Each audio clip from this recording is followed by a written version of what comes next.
Every American is taught about the 1950s Korean War between the North and the South, one of many proxy wars between the US and the Soviet Union, where America came in to save the day, liberate the Koreans, and stop communism, as we usually do. However, that was not the first US intervention in Korea. In 1870, a US merchant ship by the name of General Sherman went missing near Korea. The Korean officials later claimed that the ship had entered interior waters without permission, kidnapped a Korean official, and fired into a crowd on the shore.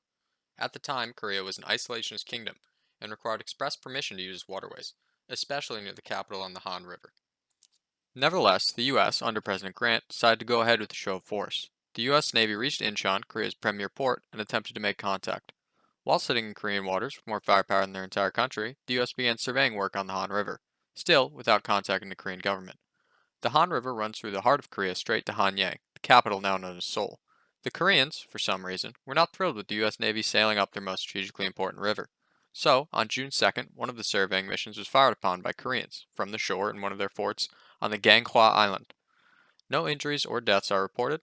Admiral Rogers, the commanding officer, said this: "The bad gunnery of the Koreans, whose fire, although very hot for the 15 minutes in which they maintained it, was ill directed and consequently without effect." However, Admiral Rogers would not take the indignity of being attacked while surveying somebody else's river, so they mounted a punitive expedition, giving this justification: "I informed the department of the unprovoked and treacherous assaults made on the 1st of June by the forts on the Kanghoa Island, upon a portion of the squadron engaged in examination of Saley River, and of my intention to resent the insult offered to our flag, should no sufficient apology or satisfactory explanation be offered for the hostile action of the Korean government."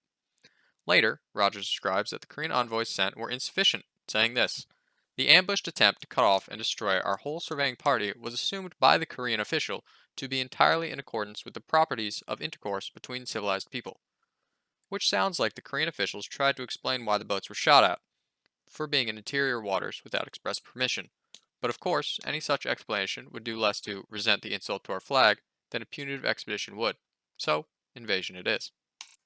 It was also determined by the State Department and the Navy Department that the humane policy was not to confine the Koreans' punishment to the forts they were attacked from. The expedition needed to inflict more suffering than that in order to get the desired effect. So, the invasion set out 10 days after the ambush. They swiftly captured the first fort and began destroying supplies and dismantling fortifications. They did this to 5 forts in total. The last two were left undefended. The Americans had howitzers and lever-action rifles. The Koreans had rudimentary cannons and matlock rifles. At least 243 Koreans were killed and 3 Americans were killed. This is all according to Admiral Rogers' records. Any Koreans killed by the howitzers or gunboats would be unaccounted for, unless they were in the path of the invasion. After the campaign of murder and destruction was finished, the Navy resumed waiting for diplomatic relations to open. For some reason, our brutal invasion did not convince them of our pure intentions, and they did not respond to our continued requests for trade negotiations.